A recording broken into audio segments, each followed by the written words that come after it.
అందరికీ నమస్కారం.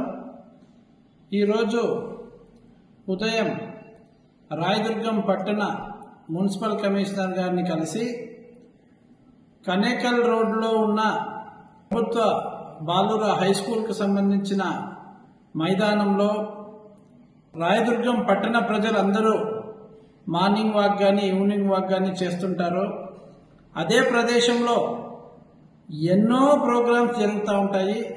కాబట్టి అక్కడికి వందలాదిగా రాయదుర్గం పట్టణ వాసులు వేలాదిగా ఎన్నోసార్లు అక్కడికి వెళ్తుంటారు. కాబట్టి వాళ్ళందరి సౌకర్యార్థం ఒక మరుగుదొడ్డుని ఏర్పాటు చేయాలని చెప్పి అడిగినప్పుడు, దాంతోపాటు శాంతినగర్లో రైతన్నలు ఏమైతే వాళ్ళు పండించిన పంటను తీసుకుని వచ్చి అక్కడ కాయగూరలు కానీ మరే ఇతర వస్తువులు కానీ గురువారం సంత అని చెప్పి ప్రతి గురువారం శాంతినగర్లో జరిగే మార్కెట్లో వాళ్ళు అమ్ముకోవడానికి వస్తుండే వాళ్ళకి కానీ, అక్కడికి వెళ్ళే రాయదుర్గం పట్టణ ప్రజలు అక్కడికి కొనుగోలు చేయడానికి వెళ్ళే వాళ్ళకి కానీ అక్కడ దగ్గరలో పబ్లిక్ టాయిలెట్లు లేకపోవడం చాలా అసౌకర్యంగా ఉందని మున్సిపల్ కమిషనర్ గారి దృష్టికి తీసుకెళ్లినప్పుడు మున్సిపల్ కమిషనర్ గారు చాలా పాజిటివ్గా రెస్పాండ్ అయ్యారు.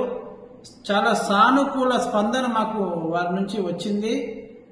తక్షణమే ఈ గురువారం సంతకు కానీ అలాగే రాయదుర్గం ప్రభుత్వ హై స్కూల్ గ్రౌండ్కి కానీ ఈ సులభ్ కాంప్లెక్స్లు కానీ పబ్లిక్ టాయిలెట్లు కానీ ఏర్పాటు చేస్తామని చెప్పడం హర్షదాయకం. నేను నా వృత్తిలో భాగంగా, నా న్యాయవాద వృత్తిలో భాగంగా ఇండోర్ సిటీకి వెళ్ళాను, మధ్యప్రదేశ్కి ఒకసారి. అలాగే సూరత్ సిటీకి కూడా చాలాసార్లు వెళ్ళాను.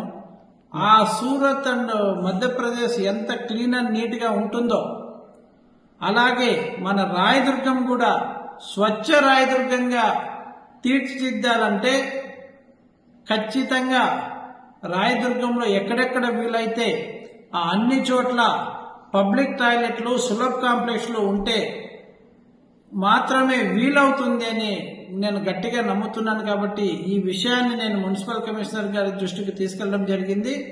వారు కూడా సానుకూలంగా స్పందించినందుకు మున్సిపల్ కమిషనర్ గారికి ధన్యవాదాలు తెలుపుకుంటున్నాను.